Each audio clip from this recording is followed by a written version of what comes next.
الحمد لله رب العالمين والصلاة والسلام الأتمان الأكملان على خير خلق الله أجمعين نبينا محمد وعلى آله وأصحابه ومن تبعهم بإحسان إلى يوم الدين وسلم تسليما كثيرا أما بعد.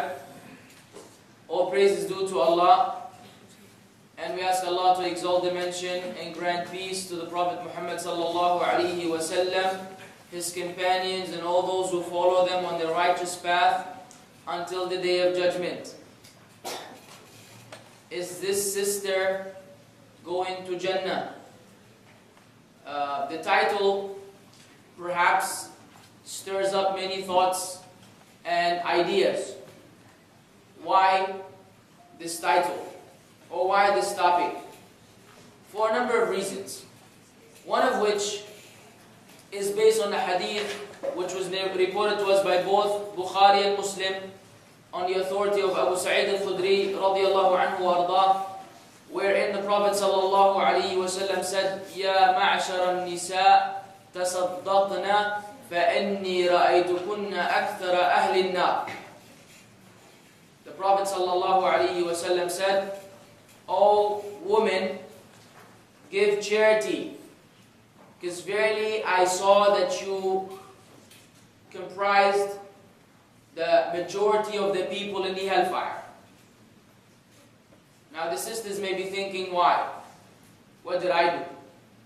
Why will there be more women or more women than men in Jannah? Well, we will see.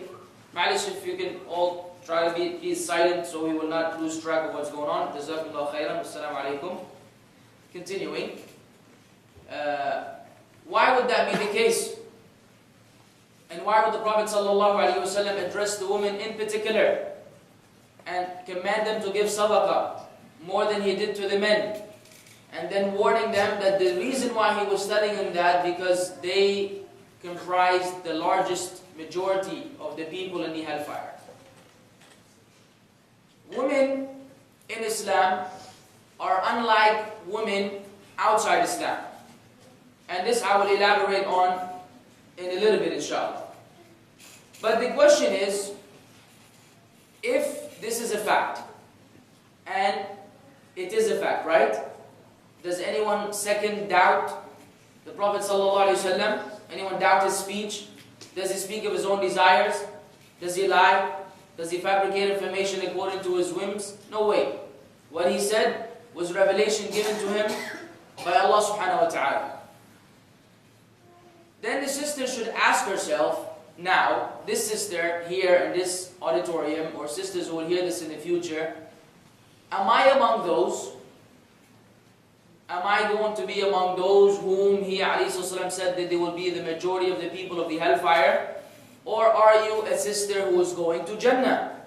In case you have thought that this is unimportant, think again. Because there's nothing more important than this. Everything in this dunya and everything in this worldly life is almost virtual. It's almost unreal.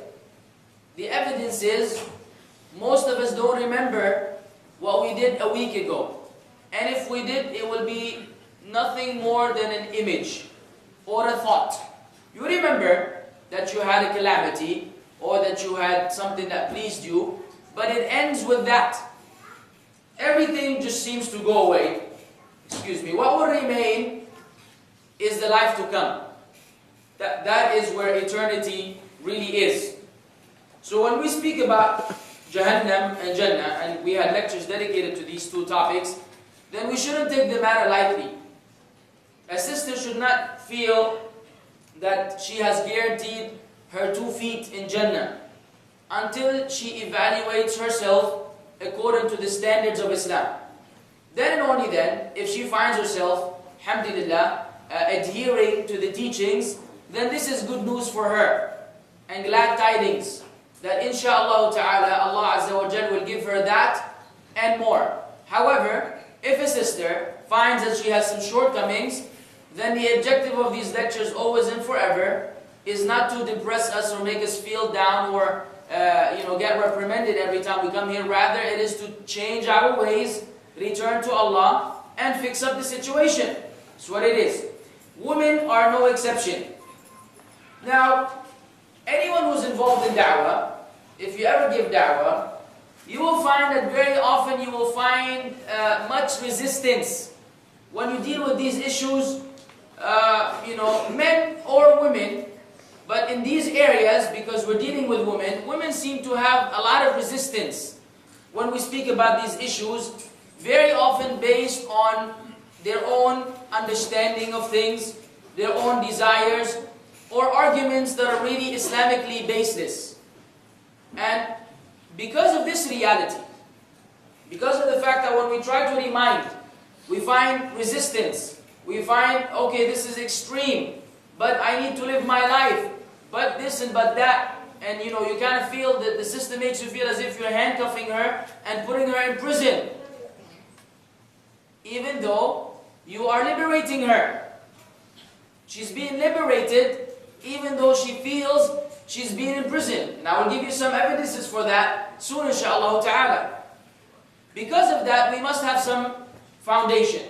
As in our last lecture, before we tackled the issue of the beard for the men, we said that we must first understand the rights of Allah and His Messenger sallallahu alaihi wasallam before we deal with the issue, which becomes a minor issue in comparison to the major issue, which is La ilaha illallah Muhammadun Rasulullah sallallahu alaihi wasallam. Allah told us in the Quran, Ya ayyuhalladhina amanu udkhulu fis silmi kaffa wa la tattabi'u khutuwati ash-shaytan innahu lakum aduwwun mubin. This is a very important ayah in the book of Allah. O you who have believed, udkhulu, enter, fis silm. Now, Silm and Islam are synonymous, according to Ibn Abbas and Mujahid and many of the Mufassirin and the Sahaba. As-Silm here is submission. Enter into Islam wholeheartedly. What does that mean? All the way, completely. Accept everything that Islam had commanded you to do. Don't go 50-50, 75-25 or any other percentages. Udkhulu fi silmi kaffa. This is the command. Then there was a warning. And do not follow the footsteps of the devil, the shaitan. Verily he is to you a clear enemy. Meaning, the reason why we will not enter into Islam wholeheartedly is because we will follow the footsteps of the shaitan. Is the shaitan someone who wishes goodness for you? No. He's your clear enemy. He wants to take you to Jahannam. Now, he's not going to tell you, hey, come on, let's go to Jahannam, because no one will go. Right? If he came and whispered to you, would you like to burn in the fire for some years? No one will say, oh yeah, okay, sure. What do I have to do? Okay, disobey Allah. Alright, that sounds good. No. He doesn't do that. He's not stupid. He has tricks. He will beautify ugly stuff. He will make you think you're so intelligent that you are more wise than Allah. This is the biggest calamity. You start thinking, oh, I know. What Allah commanded here is not really suitable, you see. What is good, according to me, according to my mind, is that I do or I behave in this particular fashion. Ajib. Can someone believe that he's more wise than Allah? He's wiser than Allah? He knows what is suitable for the children of Adam more than the creator of the children of Adam? It's unbelievable. But believe it or not, this is how the shaitan will get to one of us. So much so that we will abandon clear text from the Quran and the Sunnah on the grounds that we have a better understanding of the implications of these teachings. So we wind up following the footsteps of the shaitan and going straight to Jannah. How does one free himself from that? By not using his intellect to reject the Quran and the Sunnah, rather using the intellect to understand the Quran and the Sunnah. That's it. It's a very simple matter to whomever Allah makes it simple. But if we strive, Allah Azza wa Jalla is merciful. If you really want to have understanding of the deen, Allah subhanahu wa ta'ala shall not deprive you. Verse number 2. وَمَا كَانَ لِمُؤْمِنٍ وَلَا مُؤْمِنَةٍ إِذَا قَضَى اللَّهُ وَرَسُولُهُ أَمْرًا أَن يَكُونَ لَهُمُ الْخِيَرَةُ مِنْ أَمْرِهِمْ وَمَنْ يَعْصِ اللَّهَ وَرَسُولَهُ فَقَدْ ضَلَّ ضَلَالًا مُبِينًا. it is not for a believing man or a believing woman, after Allah and His Messenger have decided regarding a matter or affair, that they should have an opinion regarding that matter. And whoever disobeys Allah and His Messenger has went far astray. The third verse, as a foundation for us to understand what I will be delivering soon, inshallah, إنما كان قول المؤمنين عفوا إذا دعوا إلى الله ورسوله ليحكم بينهم أن يقولوا سمعنا وأطعنا الحمد لله وأولئك هم المفلحون. Very the only statement of the true believers. Now the fake believers, they have a whole other statement, right? The believers who are not really, firm on the deen, they have another statement. But for the real believers, the true believers, their only statement, whenever they are called to be judged by Allah and His Messenger, that they should say, we listen and we obey, and it is those who are successful. Meaning, if we don't have this particular quality, meaning we are missing on elements of success. If you're not successful, you are a loser. You're either successful or you're a loser. If we don't have the qualities of success, we have the qualities of the losers and the people who will be at loss. وَالْعَصْرِ إِنَّ الْإِنسَانَ لَفِي خُسْرٍ. But Allah swore by the passage of time that humans are in loss. They are submerged in loss, except those who believe and do righteous deeds until the end of the surah.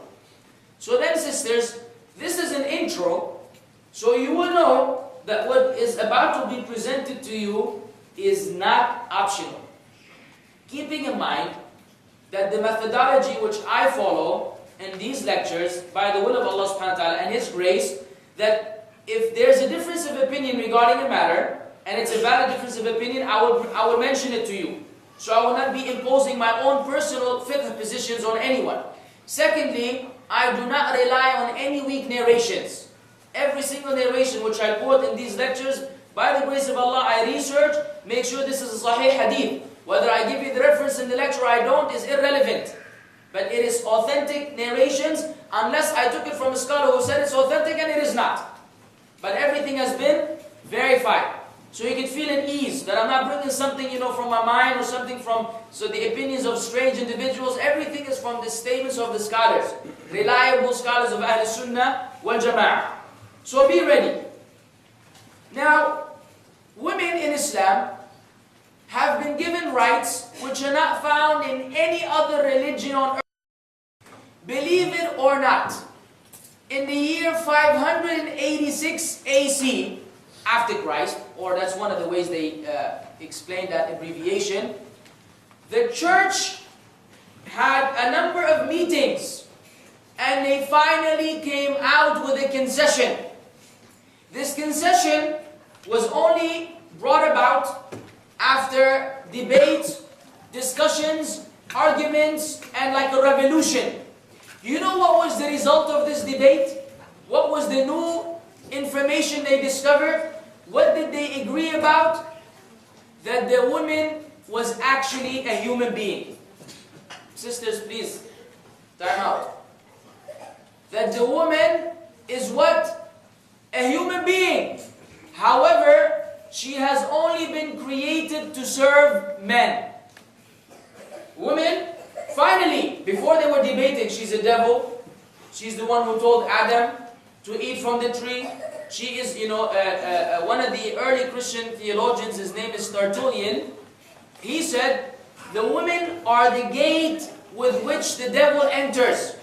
She is the purpose, she is the reason behind the fall of Adam.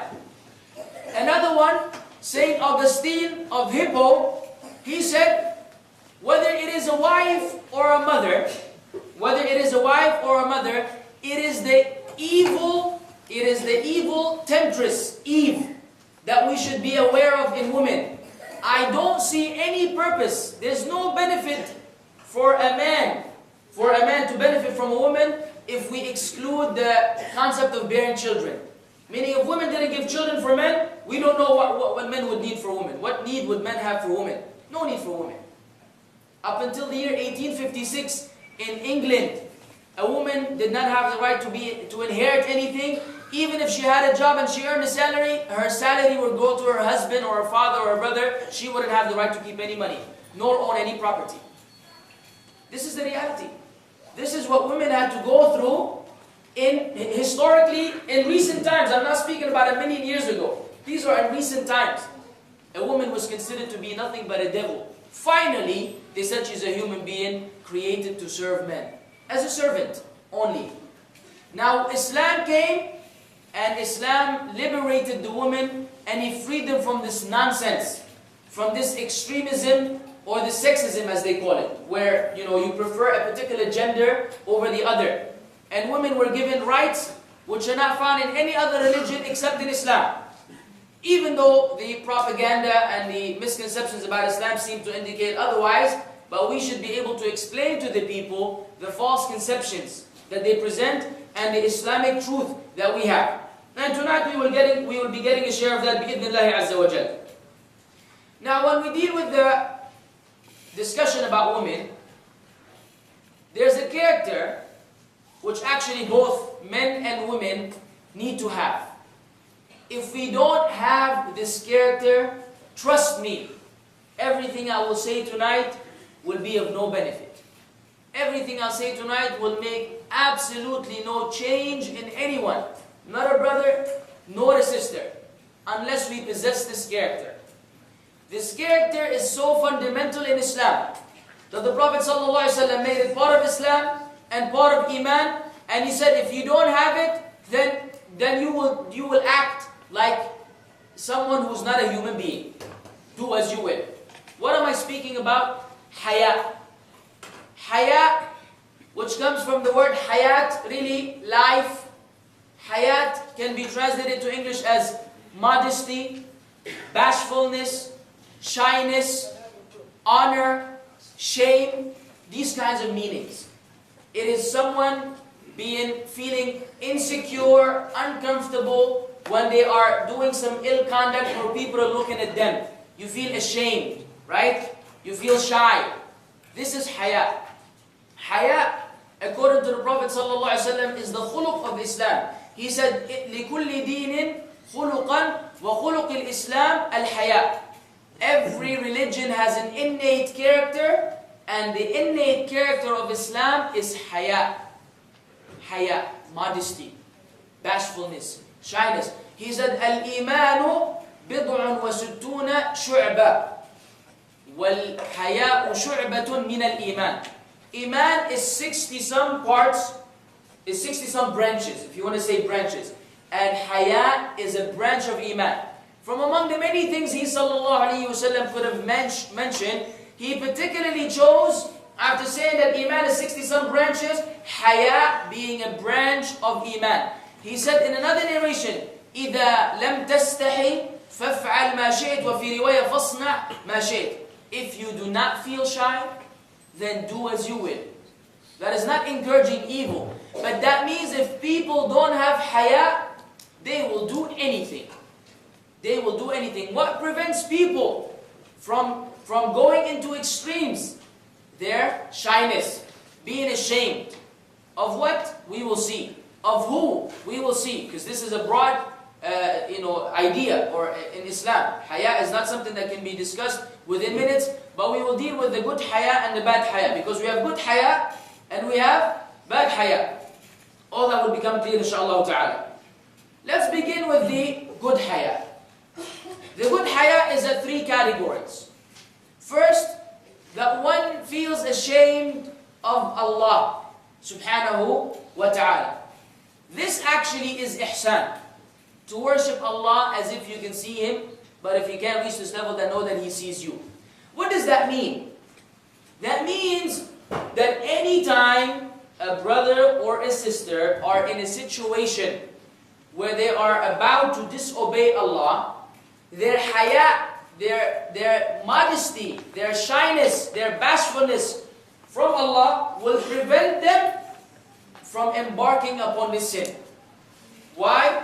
Because their understanding and their realization that Allah is observing them, He will bring them to account and they will be questioned. So they will become shy to disobey Allah. This is very important. if we had this quality and it was functioning properly, if this was a quality that was functioning in our lives, then imagine how often we would disobey Allah. Not that often. We will not become angels, no doubt. But our disobedience to Allah will become minimum. Will become minimum. So, this is the first level. The second is being shy of people. The same way a child is ashamed to have his mother catch him doing something, or maybe a student is ashamed to have his teacher catch him doing something, or something of this nature. What will remind us of an example which will remind us of this quality is that of Aisha radiallahu anha, who said that I used to, the Prophet ﷺ was buried in the hujra, in the chamber of Aisha. Then who was buried after him? Abu Bakr as-Siddiq radiallahu anhu. Then who was supposed to be buried there? Aisha herself. However, Umar radiallahu anhu, before he passed away, had requested that he would be given that privilege to be buried alongside with the Prophet sallallahu alaihi wasallam and Abu Bakr. Aisha radiallahu anha, being the righteous, virtuous woman that she was, she gave up and her part. She was an altruist, as they say, and she allowed him to take what was rightfully hers. So, before Umar died, when she will enter into her house, she used to take off her clothes.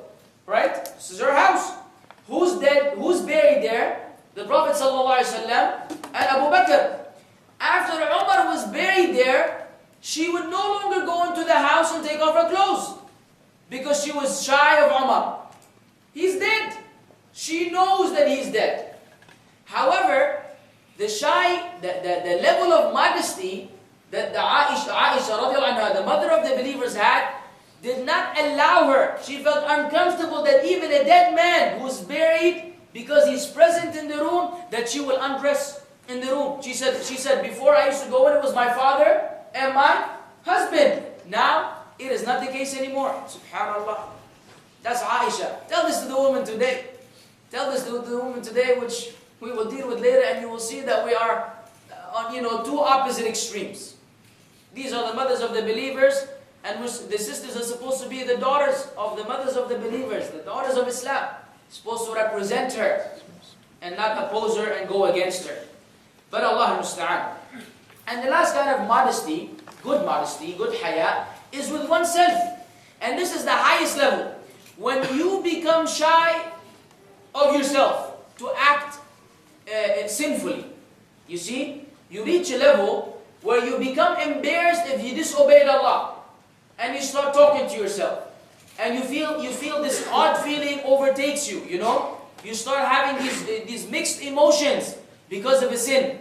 This is a quality of the believers.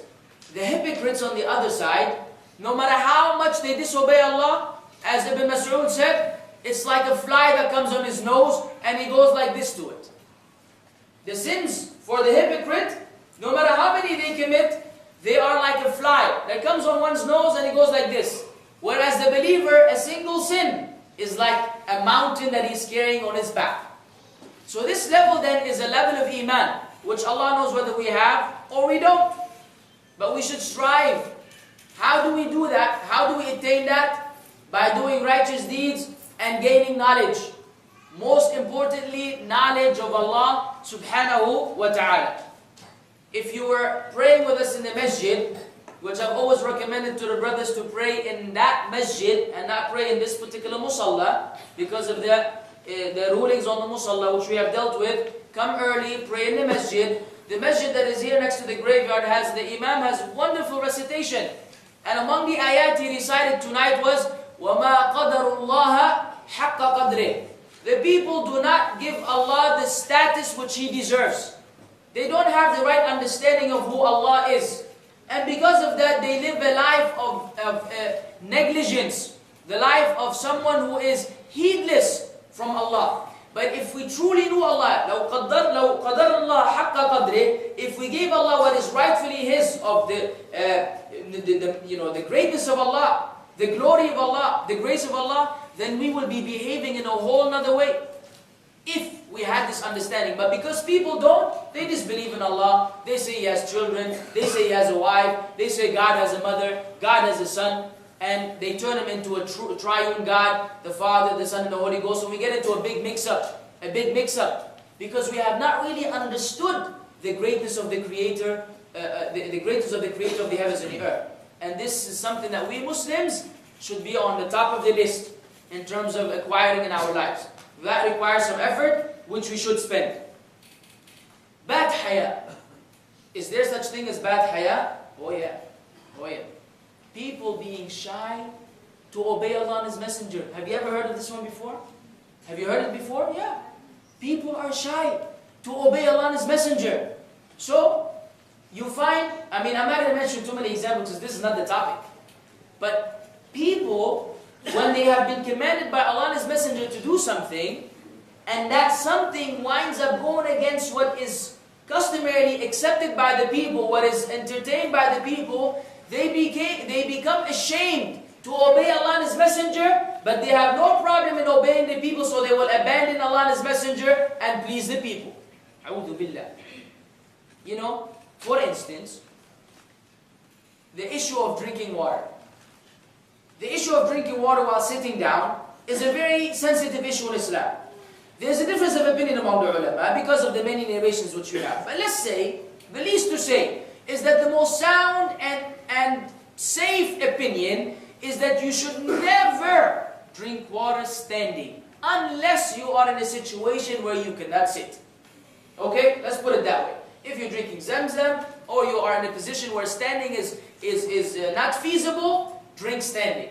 However, if you have the choice to sit down, then sit down.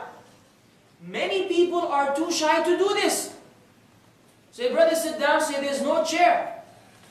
Say, brothers, how did people sit down before they invented chairs? You sit on the ground.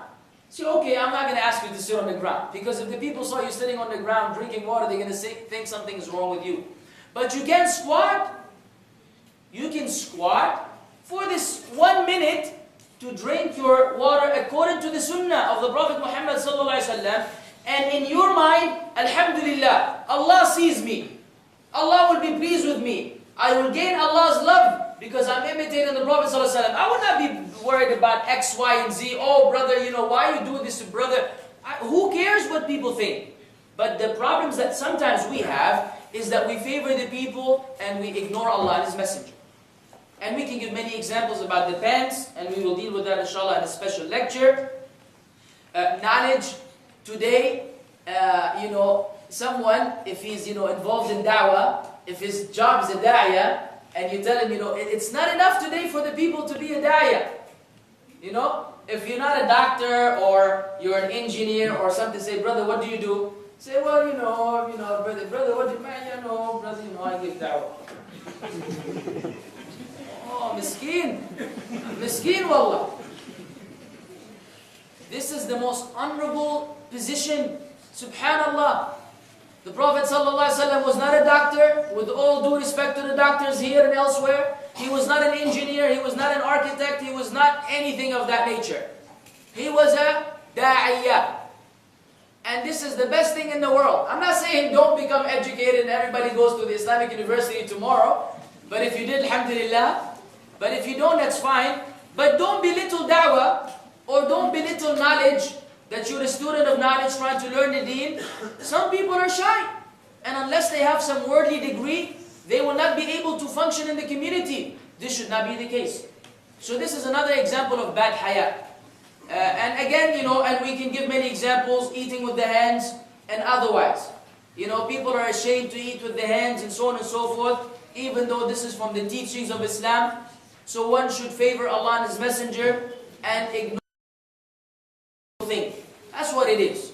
This is bad haya, being ashamed of the people, not of Allah and His Messenger. Right. Sisters in Islam, this was first for all of us. Now, we're going to focus on them.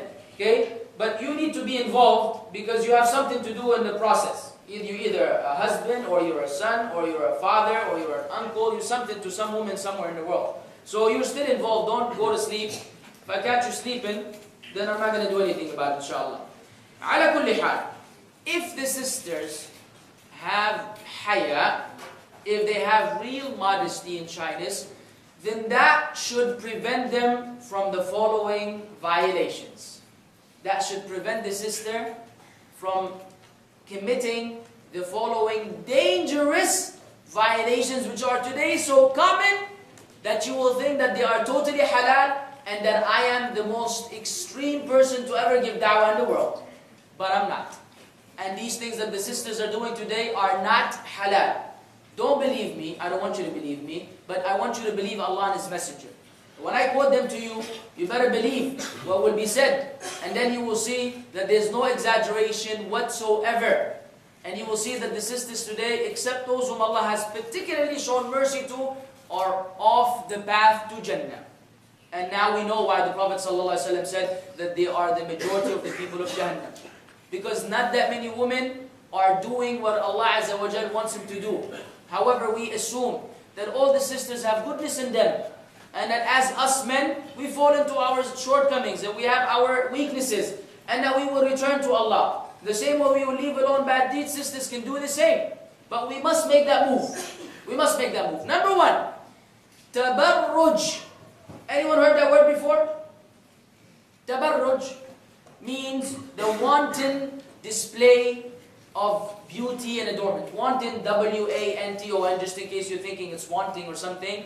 It's like immoral, lustful. Where a woman will present herself in a particular way, showing her charms and that which makes her look attractive to the other genders, sometimes to their own genders, وَالْعِيَاذُ بِاللَّهِ. But all this is not allowed. Now, let's deal with this issue from the perspective of the wives of the Prophet Muhammad ﷺ, which are known as Ummahatul Mu'mineen, the mothers of the believers. Now, does anyone here doubt that they were the most righteous women in the world?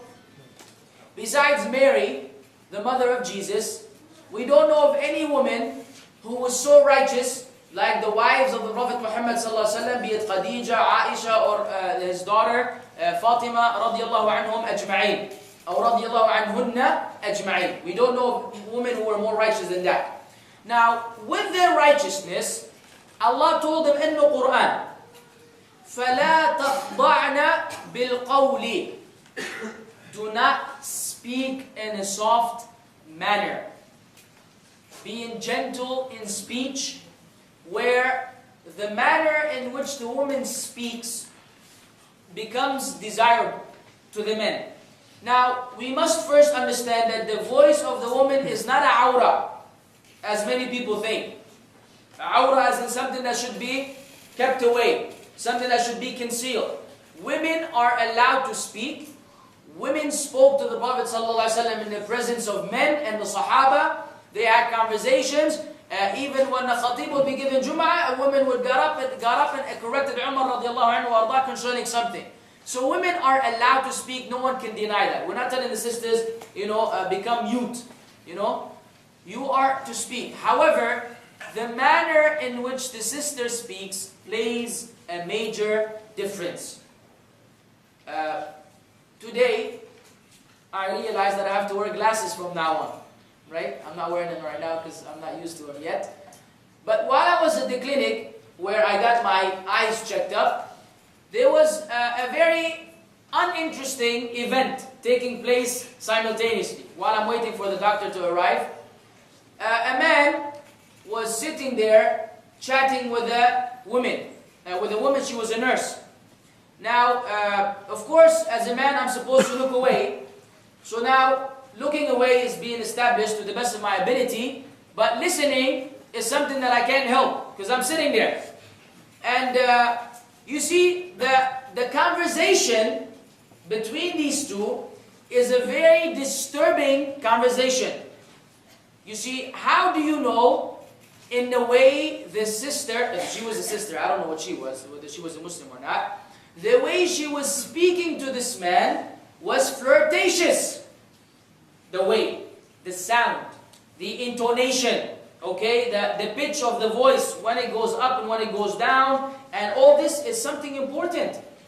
Allah addressed the women, the wives of the Prophet Muhammad ﷺ, فَلَا تَخْضَعْنَ بِالْقَوْلِ فَيَطْمَعَ الَّذِي فِي قَلْبِهِ مَرَضٍ. So the one in whose heart is a disease will be moved with desire. Meaning a woman may intend something good, but a man who has a sickness in his heart, when he hears this manner of speech, he will be moved with desire. So then they were commanded to speak in a particular way. This is the most righteous woman. So what do we say about women who are less in status than them? This is more applicable to them, and they should be more cautious concerning this ruling. Then Allah went on to say, وَقُلْنَ قَوْلًا مَعْرُوفًا, and say and speak in an honorable manner. Say something which is good. So the way a woman speaks to her husband is unlike the way she speaks to the man in the shop whom she's buying some stuff from. They're not the same. No giggling, no joking, no laughing, a laugh here and a smile there. No. This doesn't work, because this will open the door for disasters. Needless to say, I'm sure you know what I'm talking about. Then Allah said, وَقَرْنَ فِي بُيُوتِكُنْ, and remain in your homes. It doesn't mean that you're not allowed to go out. However, it means that do not go out unless there is a necessity. Going out for no reason, for the women that is a source of fitna for herself and for the men around her and for the society. Unless she has to go, ma'a salama. Have fun, sister. Halal fun, that is. Go out, do your stuff, and go back home. But the way it is done today is what? It's like the whole country. Driver and some lady sitting in the back. Drop her off at Aziz Mall. Go to the mall for 2.5 hours, going around, fitna, then come back and go home. The next day to some other, Blue Sea Mall. I don't know what that mall is called. Every day they come up with a new mall. Next thing you know, they're gonna, I don't know, man. You're gonna come into your house and find that they open a branch of the mall in your house. You say, oh man, what is this? Also the malls, man, everywhere now, there's a branch in your own house.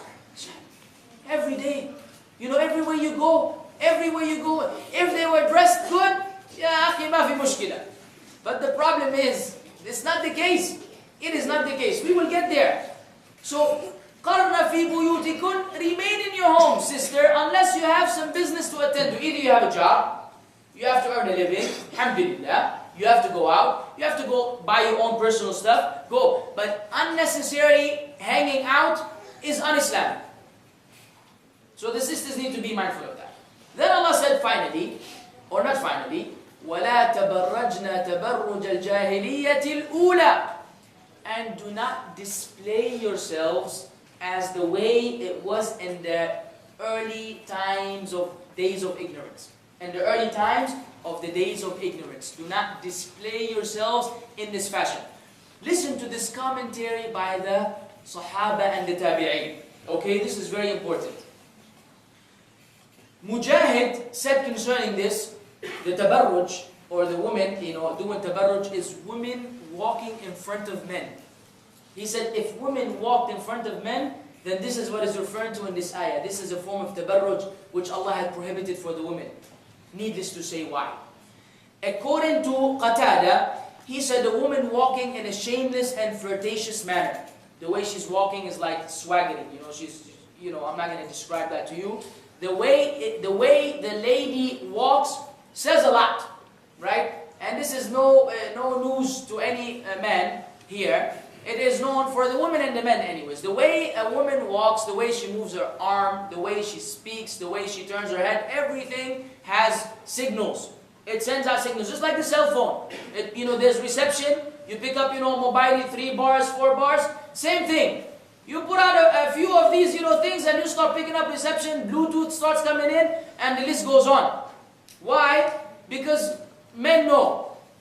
The way a sister walks is half of the questions that they have been answered already by the kind of shoe, how high, the heel, almost walking, every other step she's about to break her neck. Look, your sister, buy flat shoes at Raihina. Buy Buy some flat shoes and walk, and you don't have to worry about breaking your neck and breaking your heels and running down the street. What do you need some high heels for anyways? Trying to keep away from cockroaches and rats? It's not going to work. A mouse is going to scare you even if you're wearing high heels. And then you will not be able to run away from it. Keep them flat shoes, you know. Beautiful flat shoes. And we will deal with other things pertaining to the shoes anyways. We're coming there. Muqatil ibn Hayyan said, what is intended by the woman, you know, doing this kind of tabarruj, is where a woman will put on a khimar, head cover. However, you can see her necklace, you can see her neck, and you can see her ears. And this is among the most amazing things I've ever seen in my life. You go to a mall, or you don't go to a mall, you go down the street, and you see a sister covering her head, and her chest is open. Come on now. You ask any man in the world, brother, what is more attractive to you? Hair or another body part? The answer is no. What is the objective of covering the hair if the chest is skin? I'm not speaking about, you know, some skin. But you can't help it. You cannot help it. Because this is the society you're living in. Now, you know what's interesting? I received an email. SubhanAllah, look at the timing that Allah decreed. Ironically, I received an email today from some brother. And the email was about this very topic. And it said that there was a woman who went out to the souk. Actually, there were two sisters sitting with each other. One of them suddenly started wearing the full hijab. And her friend told her, what happened to you? You know, you didn't used to wear this, you know, this complete hijab. So she told her, you know, I must tell you what happened to me. Alhamdulillah, that guided me to that which many women have not been guided to. She said, tell me what happened. He said, I went out, as I usually go out to the marketplace, go into the mall, you know, wearing my jilbab with all the adornment on it, and my pants, so, you know, you can see my pants and high heels and blah, blah, blah. My face was, you know, full of makeup. And I walked by, and a man started staring at me. Okay? She said, okay, well, that's normal. That's what she wants at the end of the day. So the man is staring at her. Now she said, there's nothing that he can do because, you know, we're in a society where if he was to touch me, everybody's going to, you know, protect me. So what's the big deal? So anywhere she went, the man was there. And then finally the man approached her. And he said, haram alayki. It's haram what you are doing. She said, what am I doing to you? He said, you are torturing everyone around you. By you doing what you're doing, you are torturing everyone around you. Then he said, رَبَّنَا آتِهَا ضِعْفَيْنِ مِنَ الْعَذَابِ. He said, oh Allah, give her a double portion of the punishment. And then this kind of shocked her. Because she didn't realize that when she went out of the house in this particular fashion, every single man who looked at her, because even though he didn't want to, but he looked at her and he found something that interested him, something that made him feel a particular feeling, she will gain a sin. So imagine in an hour visit to the mall and leaving back. And this is brothers who fear Allah. Brothers who fear Allah have to go struggle.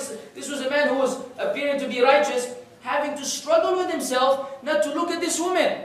Then what do you leave for the men who have no problem staring and glaring from top to bottom? All this will be in the book of deeds of the sister. In one visit to the mall, she may be purchasing a ticket for Jannah. That's what it is. And that's what we said, the Prophet ﷺ said what he said. Because they don't realize the reality of this action of theirs. They think it's La La Land, you know, Alice in Wonderland.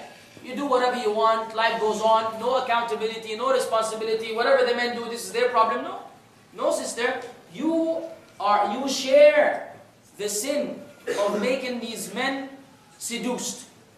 So then this email came and the sister repented to Allah. When she realized, what am I doing? Am I causing all this? They call it in collateral damage. You know, damage, devastating damage that cannot be counted. It's too much.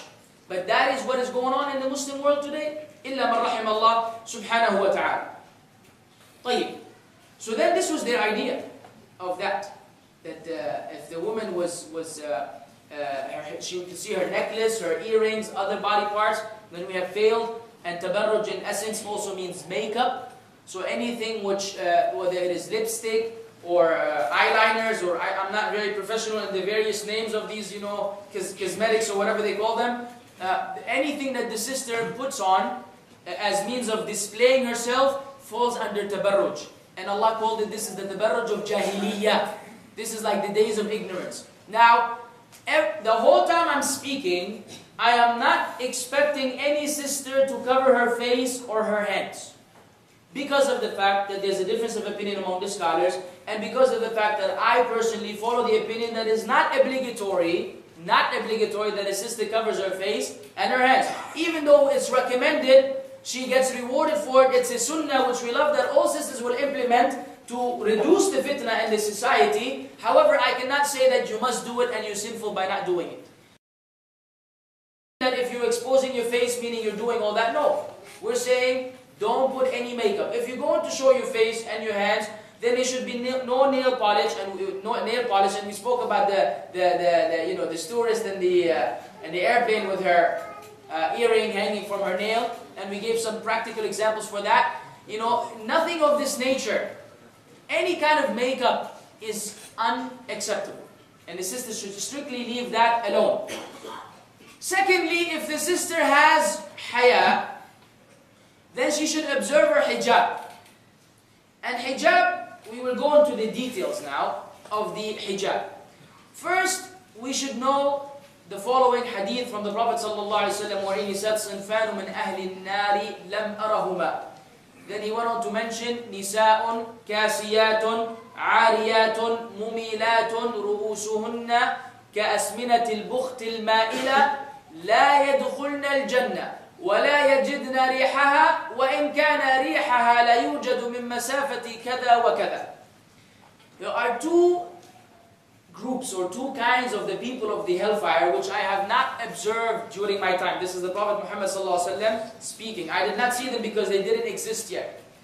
Among them were women who are dressed, they are naked in spite of being dressed. Yani dressed yet naked. Okay? Ma'ilatun mumilat in some of the narrations. They are seductive, they are seducing themselves and they are seducing others. They are astray and they are leading others astray. Their heads are like the humps of camels because of the hairstyle which she has. He said, they shall not enter paradise, nor shall they even smell its fragrance, even though its fragrance can be smelled from such and such distance. Yani they will not come close to Jannah, let alone enter Jannah. Why? Women who are dressed yet naked. How could that be? That could be in many different ways. Either it is see-through, or it is tight, or I will explain to you one by one. He said in another narration, إِلْعَنُوهُنَّ فَإِنَّهُنَّ مَلْعُونَاتٌ. He said, curse them because verily they are cursed. That's the reality. The conditions of the hijab, sister in Islam. A, it should cover your body.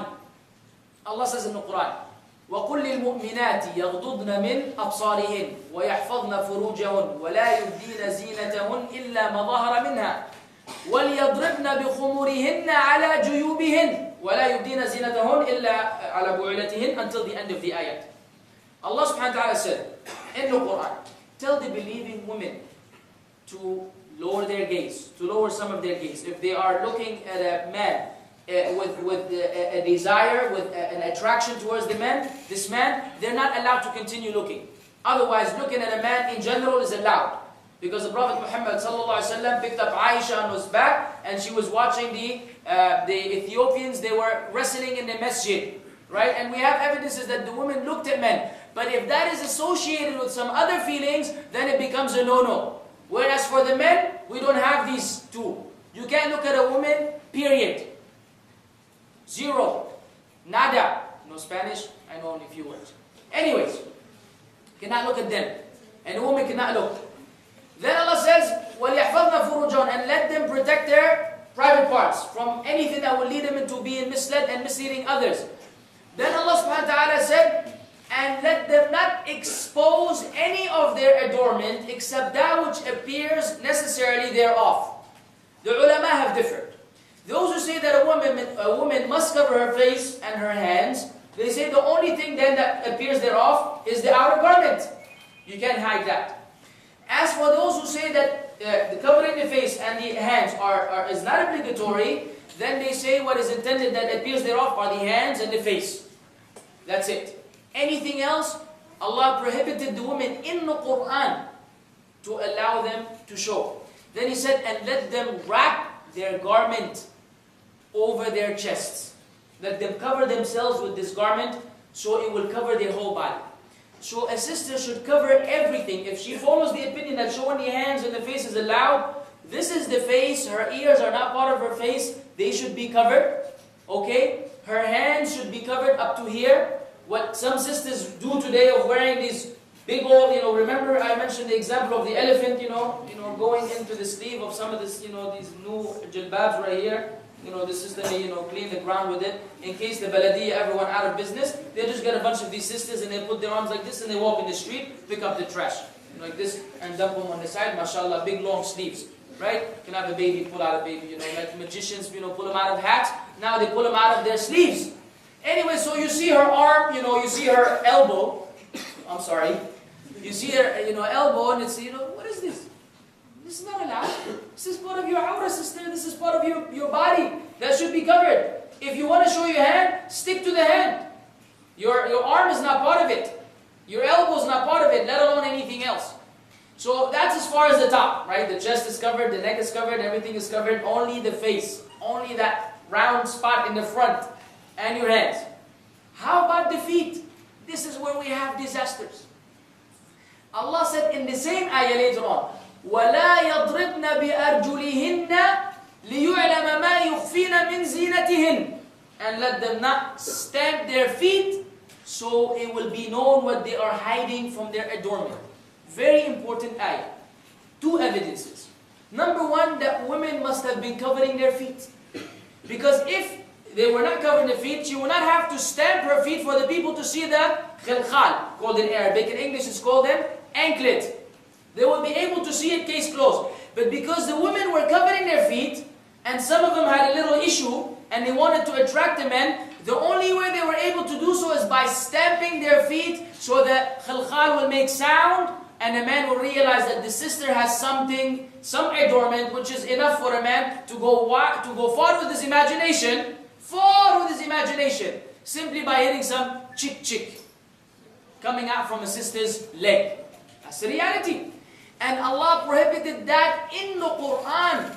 Do not stamp your feet, so it will be known to men what you are hiding from adornment.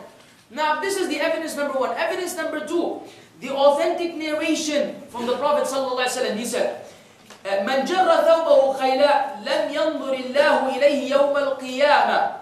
قالت سلمة فكيف يصنع النساء بذيولهن؟ قال يرخين شبرا. قالت إذا تنكشف أقدامهن. قال فيرخينه ذراعا لا يزدن عليه. Listen to this narration. The Prophet ﷺ was speaking to the men and some of the women who were present, including his wife Mussab. He said, whoever drags his lower garment below his ankles out of arrogance, Allah shall not look at him on the day of judgment. Okay? Salama said, O Messenger of Allah, okay? O Messenger of Allah, how then do the women deal with their hems? That which, the bottom part of their clothing. What do they do with it? He said, يُرْخِينَهُ shibran. They should lengthen it a handspan. Thereupon she said, إِذَنْ تَنْكَشِفُ أَقْدَامُهُنْ. She said, then their feet will be exposed. She knew that the feet should not be exposed. And if they were allowed to be exposed, he would have told her, that's fine. Because she said that as a illah, as the reason, he said then they should release it a cubit, like an arm's length, and they should not go farther than that. Meaning below the ankle, an arm's length for the sister, dragging behind her. Why? So her feet will not be exposed. No one can refute this hadith, with all due respect to anyone here. No one. She told him, then their feet will be exposed. He said, then let them lengthen it a cubit. Meaning, this is for that. To cover the feet, then lower or lengthen the garment. No, now today, this is uncommon. Even some of our sisters who Allah has guided to wear, alhamdulillah, they put hijab, they are failing drastically in this area. Where they're buying some, fashion shoes, that are an adornment in and of themselves, and they're wearing them and thinking that, everything is fine. Don't be fooled by men. Men pay attention to everything. That's the way Allah created us. We're not going to sit here and play games with each other as men and women. These are facts that no man here can deny unless he's from the other kind. And he's from the other kind, there's no comment to say afterwards. But if he's a normal person, nothing will be missed. Nothing will be missed. So these shoes play a role. They play a role. These feet play a role. So these shoes that show half of the feet are not allowed. Ankles being showed by the sisters, not allowed. The complete cover, the hijab must cover her whole body, except the face and the hands if she follows that opinion. If she believes that she should cover the face and the hands, then she should do so as well. So from now on, sisters, no more feet. No more feet. Not for you. Now you can keep your feet at home. Not for the men in the street. Buy some shoes. Now, of course, it may be troublesome if you don't want to drag your garment behind you. Wear some socks. Some black socks. Plain, thick black socks, that is. Not something that is worse than, not having socks. And then wear some shoes that cover these socks in such a way where there will be no skin appearing. And there's nothing attractive there either. Okay, these are things that we need to act upon. The second condition of the hijab is that it should not be a display. The hijab itself, and this is again where the sisters are falling into some major errors. May Allah rectify our condition in theirs. Where the new muda, you know what muda means? Fashion, is that the hijab is not a hijab. It's one of these amazing things in the world. I had an example I thought of back in the masjid. I cannot seem to recall it right now. The objective of the hijab is what? To cover the sister. Allah says to the Prophet, Ya ayyuhan nabi, kulli azwajika, wa banatika, wa nisa'i al-mu'minin, yudnina alayhinna min jalabibihin, dhalika adna ay yu'rafna, fala yu'dhayn. وَكَانَ اللَّهُ غَفُورًا رَحِيمًا. O Prophet, tell your wives, your daughters, and the daughters of the believers to draw their veils over their chest to cover their bodies. This is more likely that they will be recognized as honorable women, so they will not be harmed. What is the objective of the hijab? That the sister is not harmed by men who seem to have some strange tendencies. So when the hijab is inviting the man to look, then this is no longer a hijab, even if you had 1,000,000 stamps on it that said hijab.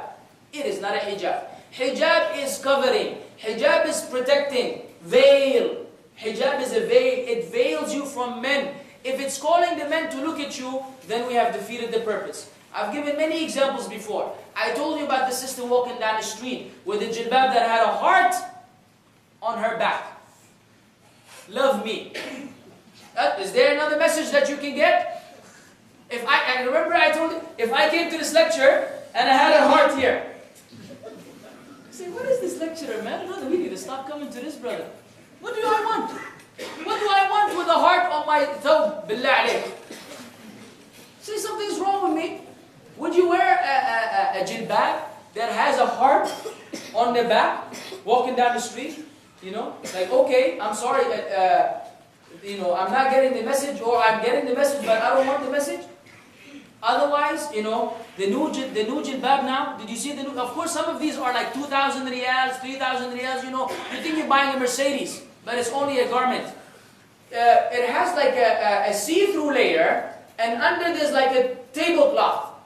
Like the flower, the whole flowery thing. Right? I've seen these ones, I was really shocked when I saw this one at IKEA.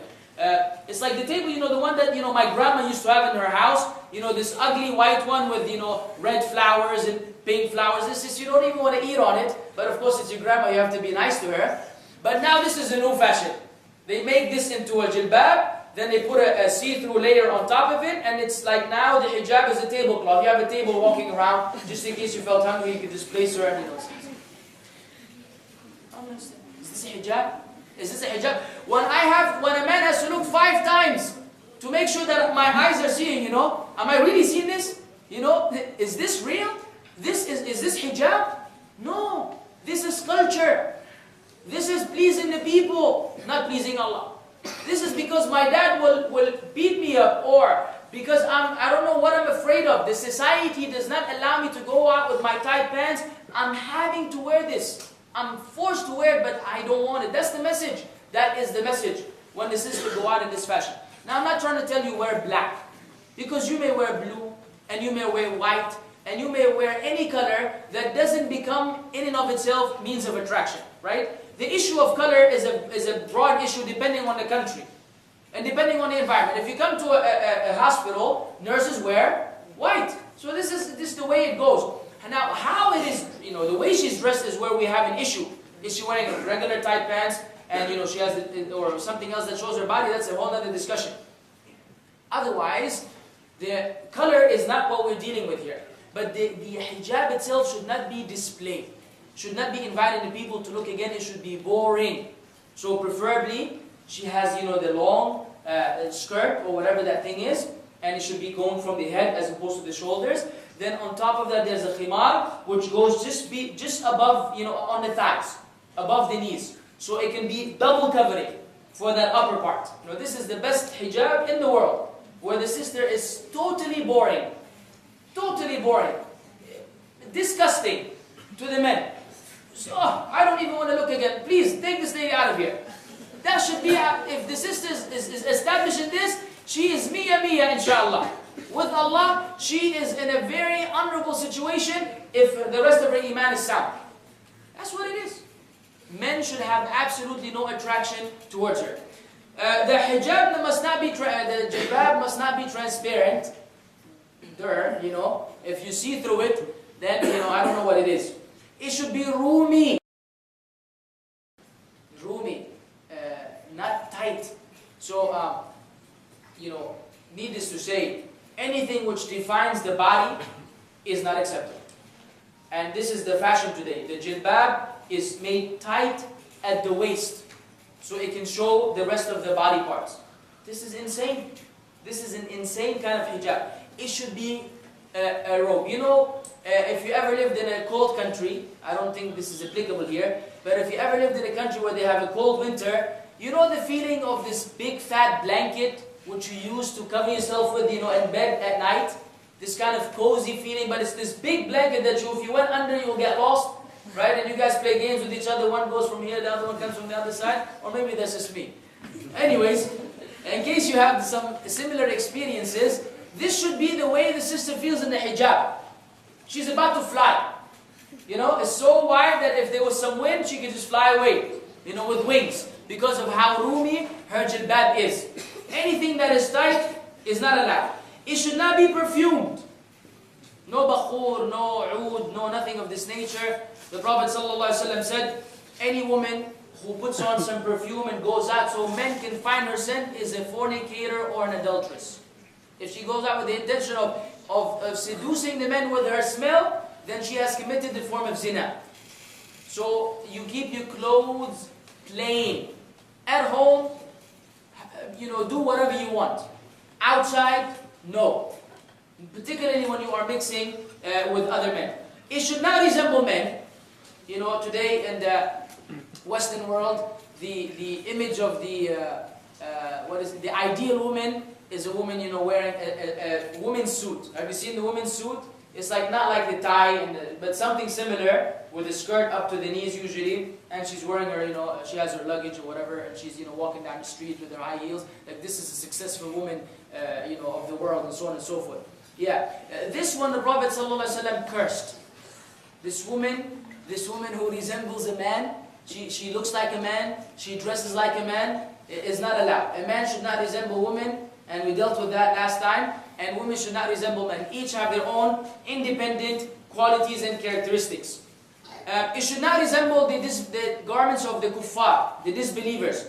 The Prophet ﷺ, according to Abdullah ibn Umar, he saw him, the Prophet ﷺ saw Ibn Umar wearing a garment made out of saffron, which is like an orange kind of dyed garment. He told him, take it off. This is from the clothing of the disbelievers. These are the clothes that are worn by the disbelievers. Take them off. So we don't resemble the disbelievers. This is for the men and for the women. So the sister should not wear something that is worn by those who do not believe in Allah and His Messenger Muhammad sallallahu alaihi wasallam. It should not be for fame. The hijab, the jilbab should not be for fame in order to stand out. So the first one to get the jilbab with this new funky style, you know. So the sister wants to stand out when she goes to a particular place, so she will look different than everybody else. The Prophet ﷺ said, "Man labisa thawba shuhratin fi dunya albasahu Allahu thawba al-madalla yawm al-qiyamah thumma alhaba fihi naran." Thawba madalla yawm al-qiyamah thumma alhaba fihi naran. Whoever wears the garment of fame in this dunya, Allah shall make him wear the garment of disgrace on the day of judgment, and he will be blazed with fire. So we don't try to stand out. We look like everybody else to the best of our ability, you know, and the sister should not wear something that makes him stand out, where people look at her and say, oh, this is extremely special, rather than different than everybody else.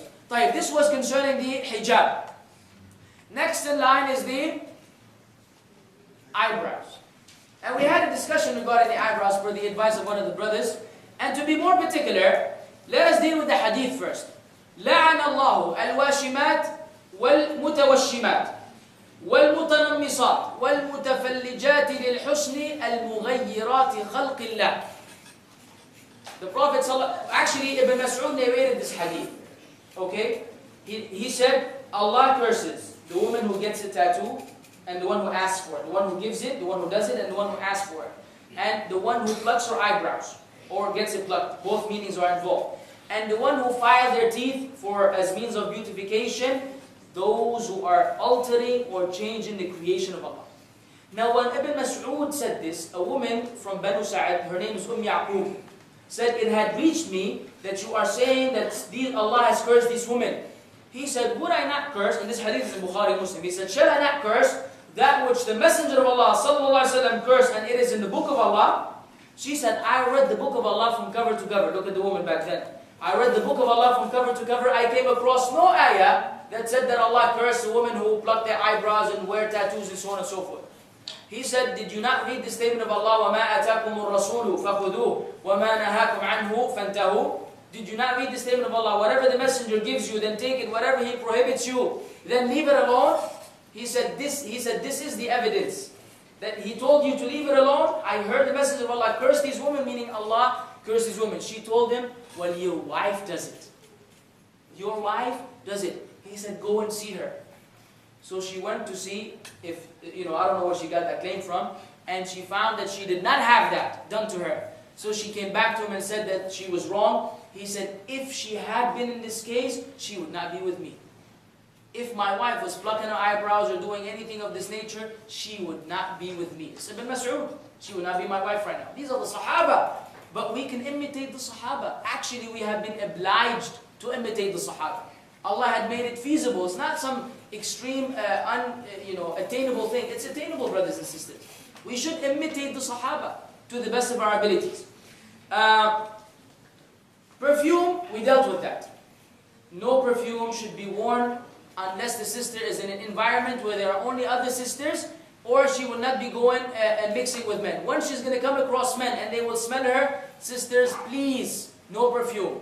Deodorant, get this, some of them have a very mild scent, that they're not very strong. Anything that you need to wear that will not, give out a very strong odor, this is what is expected of you in order not to cause fitna among the Muslims. Free mixing, men and women should not mix freely. And what we are having here, as we have mentioned before, is not considered mixing freely. Mixing freely is a brother sitting here, next to him is a sister, then a brother, then a sister, or all of us, just mixing with each other like everything is fine, as people do in birthday parties and when they go to weddings and so on and so forth. That kind of mixing, which we are speaking about, is not allowed. The Prophet ﷺ said furthermore to specify about a man and woman, لا يخلون رجل بامرأة إلا كان ثالثهما الشيطان. No man shall be alone with a woman except that the third is the devil. So a man and a woman being in one place without a third person is strictly not allowed in Islam. Needless to say, it will lead to a lot of disasters and a lot of calamities which will result in the destruction of this Islamic ummah in totality. And this is something that we cannot afford. Now, Facebook. You know, I hate Facebook. Sorry, Facebook. You can survive without me. Who cares? But why do I hate Facebook? First, because I don't have time to update, what's going on in my life every 3 minutes. Second, because it became a double-edged sword, I had been on the position that I don't want Facebook for the longest time, right? Even though some of my family members had advised otherwise.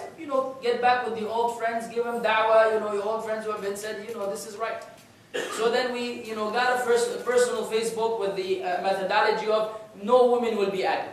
Okay? No woman will be added. I don't care who it is. I don't give it's my grandmother. If she's going to have a picture of herself, grandma, I'm not going to add you on my Facebook, right? And I maintain this by the grace of Allah until we got a special Facebook for One Way to Paradise. The website? Yeah. And this is when the problems came. MashaAllah, fans. We started getting fans from, all over the world. And what fans we got? Fans which are not cool. A fan is cool, right? These fans were tripping, as they say. I go to the Facebook page, to see what's going on. And it has, the friends here, the list of friends, see all, and I don't know, all these options. And all kinds of women, with she's wearing full makeup, no hijab, no nothing, posing half naked, standing like this. So what do you want from my channel? This is One Way to Paradise, ya Shaykh. One Way to Paradise, and you're bringing me this, I don't know, like it's advertising for some other agencies, right? And so, then I realized that, this is a calamity. Now, every time somebody has to visit the Facebook, they have to see the pictures of these women. So I'm making an invitation here. I'm calling out to all the women who have subscribed to One Way to Paradise Facebook. Please remove your pictures. Remove them. Put a flower. Put a diamond. Put a jewel. Put a mosquito. I don't care. But don't put yourself. Inshallah, you're wearing full hijab. Other sisters who are better than them, she puts on the niqab, but you still see her eyes. And her eyes have been made specially special for the picture, We're back in the same position. Yeah, Ukhti, I don't want to look at you. What benefit do I have from seeing you? And what do you want from me seeing you anyways? Or the rest of the world? This is where haya is running low. When you have no problem that millions of people may see you all over the world, exposed, that means that there's something missing in our life. Haya is not really, not functioning properly. So then, Facebook. Have a Facebook account, use it for da'wah purposes, but we don't need pictures. Even brothers. Brothers, sometimes the brothers think we're picking on the sisters, that means that you're fine. Brother, you're not Sylvester Stallone back in his, Rocky days. Trying to pose and look all handsome, This is the same fitna. It's the same fitna. It is not allowed. Yes, a man is not an awrah, but if you're posing with the intention that people say, oh, mashallah, what a handsome young man, then you are giving trouble to the sisters. So, we need to stop these images. If you want to have a Facebook account or these other accounts that they keep coming up with every day, keep it pictureless. No, but we don't need to see an image of you. What is important to me is your name, and whether you're a Muslim or not, or whether you're interested in Islam, or whether you fear Allah or not. Everything else pertaining to your appearance is none of my business. Of course, the beard for the men, we want that, and the sisters wearing the hijab. But to show me this on Facebook, or show the rest of the world, is not okay. So sisters in Islam, please, from tonight, if you have internet connection at home, unless it's down as it usually is, go home and remove the picture. Put a nice river, flowing. Anything else, but nothing that has a soul. Not an animal, don't put a monkey instead, try to play with the people. So, we know that you don't look like a monkey, but we don't want a monkey, and we don't want you, and we don't want a lion, or anything of this nature. We want a plain image. And if you leave a black box, ma fi mushkila. Something totally plain, no one will complain, wallahi. And we'd be very happy for you. Same thing for the brothers, huh? Because some of you have seen your images already. I can see you here, and I remember your pictures on Gmail and other places. So yeah, that's for the Facebook. So to end this lecture, because I've taken longer than usual, and I apologize for that, what is our responsibility, brothers? Everything I mentioned falls on our shoulders. Believe it or not. The sisters are expected to have their own, individuality, and they should do this for the sake of Allah. However, if there's some sort of resistance concerning that, then it is upon us men to make sure that everything I mentioned is implemented in our homes. Except your mother.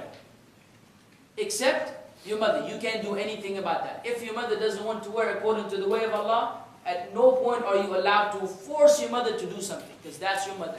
You advise her in a nice way, you remind her, you tell her that you love her, you do whatever you want, but you cannot force it on your mom, because that's your mom. But your wife, you can. Your daughter, you can. And I don't mean that you come in the house with a 9mm gun and say, if you go put on this hijab, I'm going to put a bullet in your head or something along these lines, because that's gangster stuff, and we don't have any gangsters in Islam. That means that you speak to your wife in a nice way, and you tell us, yeah, you're my wife. What else do you want? Alhamdulillah, Allah blessed us with each other, and life is good. Keep it, personal. Let's keep our relationship personal. Keep these strangers out of the business. I don't feel comfortable you being viewed by so many million men per day, whether it is on the internet or in the streets. So this is something that you do with your wife. Inshallah, all women, bi'idhnillah, have goodness in them, and they will abide. If not, then maybe this relationship is no good. It's no good if the sister is going to continue to resist and not act according to the deen of Allah. I will end this lecture with a hadith. The Prophet ﷺ said, ثَلَاثَةٌ لَا يَدْخُلُونَ الْجَنَّةَ وَلَا يَنْظُرُ اللَّهُ إِلَيْهِمْ الْعَاقُ وَالِدَيْهِ وَالْإِمْرَأَ الْمُتَرَجِّلَ الْمُتَشَبِّهَ بِالرِّجَالِ وَالدَّيُّوثِ. 3 shall not enter Jannah, and Allah will not look at them on the Day of Judgment. The one who disobeys his parents, the one who is undutiful to his parents, the woman who is mannish in her appearance and in her behavior, and at the youth. Does anyone know what at the youth means? He's a man who has no jealousy over his woman, folks. A man who has no problem having his wife display herself in a manner which arises other men. Where some men have this intention, by the way. He wants men to feel that his wife is pretty. So he says, Yalla, put on whatever you want. So the men will see, oh, this guy is lucky. He got a Hummer, and his wife is, beautiful. But this is the youth. He shall not enter Jannah, according to the Prophet Muhammad sallallahu alaihi wasallam. He does not have no jealousy over his woman folk. What is a real man? A real man does not play games with this stuff. When it comes to the women folks and us protecting them according to the command of Allah subhanahu wa ta'ala, wanting goodness for them so they can go to Jannah, we have no compromise in this area in our deen. So a man is jealous if he sees any man looking in a particular way at his wife or his daughter. Say, you give him a look. Say, what's your problem? What's your problem, akhi? Please look in front of you. Keep off my family. If she's dressed correctly. If she's not dressed correctly, you know what? It's difficult for you to say anything. Because he may tell you, well, cover her up first. And then come talk to me. And you will not be able to say a word. So let's not put ourselves in that position.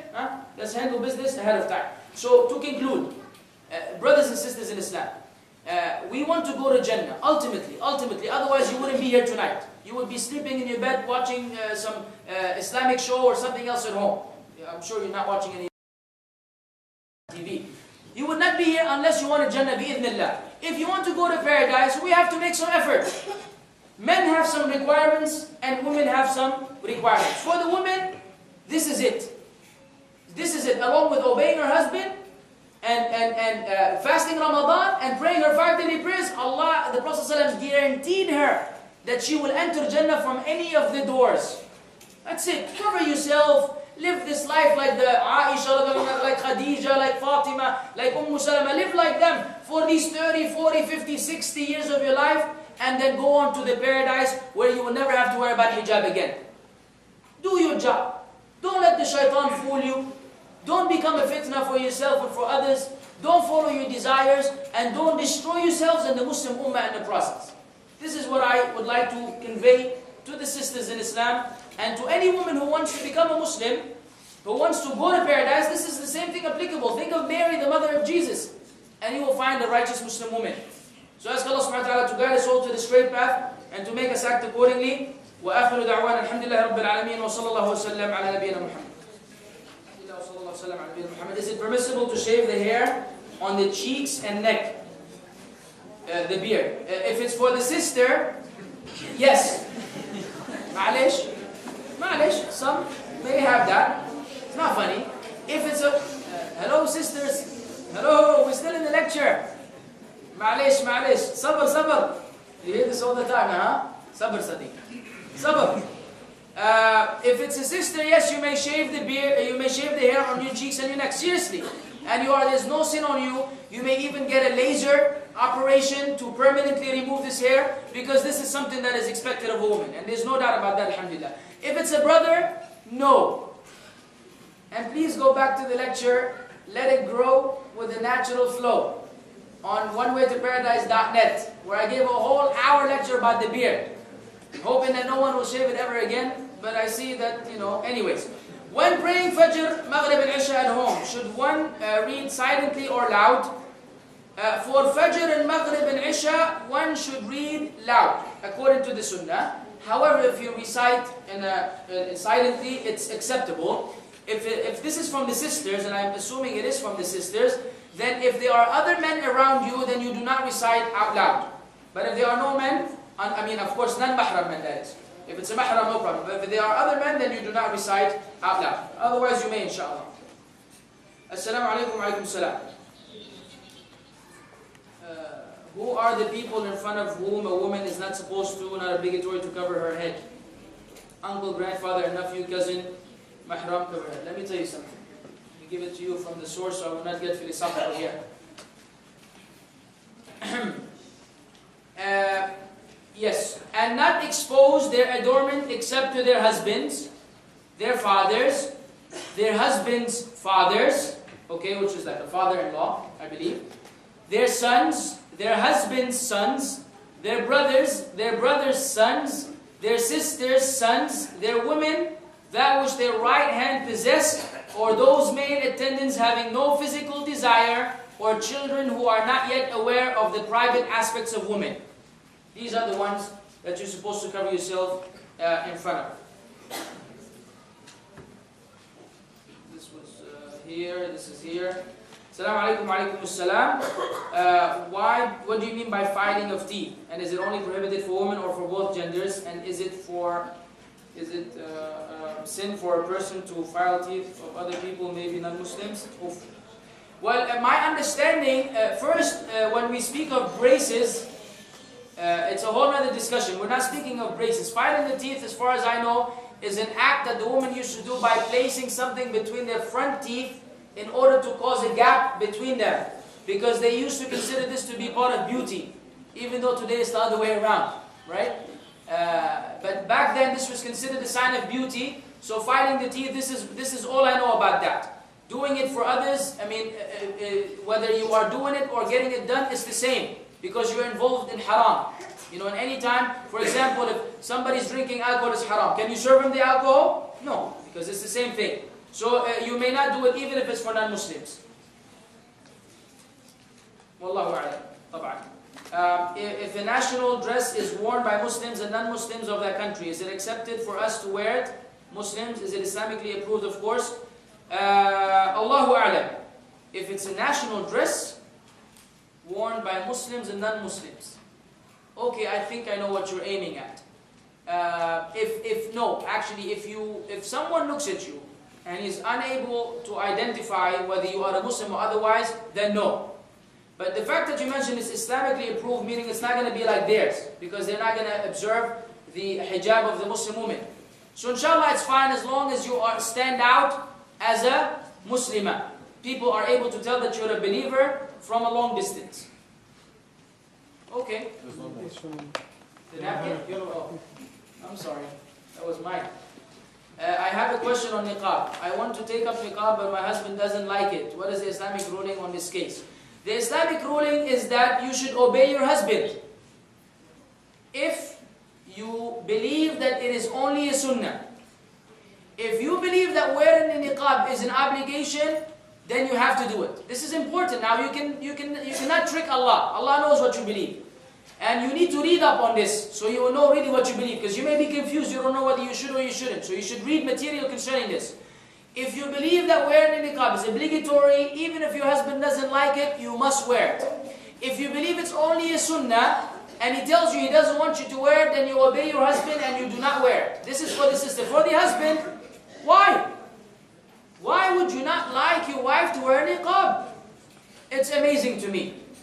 Unbelievable. What do you have to lose? More protection for your wife? More modesty for your wife? More, barakallah feek. Come on now. This is something you should be happy about. It should be the other way around. Usually it's the man telling her and she doesn't want, and there's this kind of resistance, not this one. So I advise the brother, leave her, let her obey Allah. You will win. It's a win-win situation for you. You're letting her obey Allah, you will get rewarded an equal reward for all the good deeds she has because of covering her face. And second, you're protecting yourself in the future from any possible danger. You never know. You may be tested. So I advise the brother strictly, sincerely to let his wife wear the niqab. Inshallah, there's nothing to lose and everything to gain. Is it allowed to wear clothes that are beautiful in ladies' gatherings and having no intention to make others jealous or riyah, and just because one likes to wear beautiful clothes and look good only? No problem. No problem in looking good. Inna Allah jamilun yuhibbul jamal. Allah is beautiful and He loves beauty. So there's nowhere in Islam it says look lousy, look scary, look silly. You look nice, however within the limitations. If you're just trying to look good, show what Allah has blessed you with in terms of clothing and so forth, without trying to look special, without trying to cause attention or be showing off, then inshallah there's absolutely nothing wrong if the gathering is that of women only. Brother, please advise about bleaching our eyebrows. I was listening to a lecture by one of the shuyukh, and he actually had this question posed to him. And then I realized what the sheikh, what the lady meant. What they meant is, in order to avoid plucking their eyebrows, they will put a bleach in that area where there's black hair. So it will become blonde and no one will be able to see it. And it's a form of hiding it. The sheikh said there's nothing wrong with that, because it doesn't fall under plucking. He said there's nothing wrong with that if the sister is bleaching that area, changing the color of the hair. He said the asl is that it's allowed unless we have an evidence that says it's not allowed. And we don't have an evidence. Until I have further opinions, I quote to you the opinion of a trustworthy alim, that it is fine if this is what you mean by bleaching, right around. But if you mean the half-half, then I go back to the earlier answer from the previous lectures, then you may not do so. Otherwise, it's fine, inshallah. But if you wear the national dress among ladies, Muslims and non-Muslims, okay? Women without hijab, okay, I guess the non-Muslims are women without hijab, and this way you won't stand out among the ladies only as a Muslim. Oh, then no. Then no. Because when he saw Ibn Umar wearing the clothing which was worn by the kuffar, he told him, take it off, this is from the clothing of the kuffar. Meaning, stand out in your dress code. And the issue, the clothing themselves, they were not like below the ankles or they had other violations. It was the kind of clothing was that worn by the disbelievers. So in this case, again, if this is particular to their deen, meaning if it's a Hindu lady, and the Hindus are known for wearing this as part of their religion, then no. But if it's something that is common, just like a skirt, then of course everybody in the world may wear a skirt, and you cannot stop wearing a skirt so you will not look like other non-Muslim women. So this is in areas where the dress code is particular to the woman's religion. If it's something that is national, strictly national, and it is not part of their religion, then inshallah there should be nothing wrong. But if you're able to keep it in Islamic all the way, then this is far better, inshallah.